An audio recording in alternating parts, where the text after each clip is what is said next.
আসসালামু আলাইকুম দর্শক, পিপলস পার্সপেক্টিভের আজকের পর্বে আপনাদের সবাইকে স্বাগত জানাচ্ছি। আমি তানজিলা টুইঙ্কেল। ইরানের বিরুদ্ধে যুদ্ধ অভিযানে যুক্তরাষ্ট্র ও ইসরায়েল কি সত্যি ব্যর্থ হয়েছে? সম্প্রতি এক বিশ্লেষণে উঠে এসেছে এমন সব তথ্য। ইরানের বার্তা সংস্থা তাসনিম নিউজ এজেন্সির এক প্রতিবেদনে বলা হয়, সেন্টার ফর স্ট্র্যাটেজিক স্টাডিজ গত এক মাসে প্রকাশিত বিভিন্ন আন্তর্জাতিক প্রতিষ্ঠানের বিশ্লেষণ অনুযায়ী এই ফলাফল প্রকাশ করেছে। বিশ্বের প্রায় ৮০টি শীর্ষ থিঙ্ক ট্যাঙ্কের বিশ্লেষকরা এতে অংশ নেয়।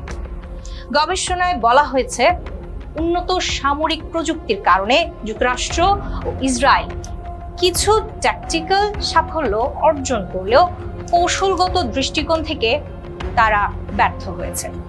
ইরানের রাজনৈতিক ব্যবস্থাপনার পতন ঘটানো কিংবা প্রতিরক্ষা, এই যে সক্ষমতা তা ধ্বংস করা কিংবা সামাজিক রাজনৈতিক আত্মসমর্পণ নিশ্চিত করার মতো লক্ষ্য এখনো পূরণ হয়নি। বিশেষ করে হরমুজ প্রণালীর নিয়ন্ত্রণ বজায় রাখা ও যুক্তরাষ্ট্র ইসরায়েল এই জোটে তা পুনরুদ্ধারের ব্যর্থতাকে ইরানের কৌশলগত সাফল্য হিসেবে উল্লেখ করা হয়। বিশ্লেষকরা বলছেন, বর্তমান পরিস্থিতিতে যুক্তরাষ্ট্র ও তার মিত্রদের সামনে দুটি পথ খোলা আছে। একটি প্রচারমূলক বিজয় দেখিয়ে যুদ্ধ থেকে সরে আসা, অন্যটি হচ্ছে কোনো স্পষ্ট বিজয় ছাড়াই দ্রুত সংঘাতের ইতি টানা।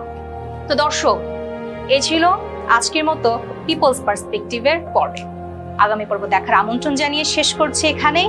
এতক্ষণ সাথে থাকার জন্য ধন্যবাদ সবাইকে।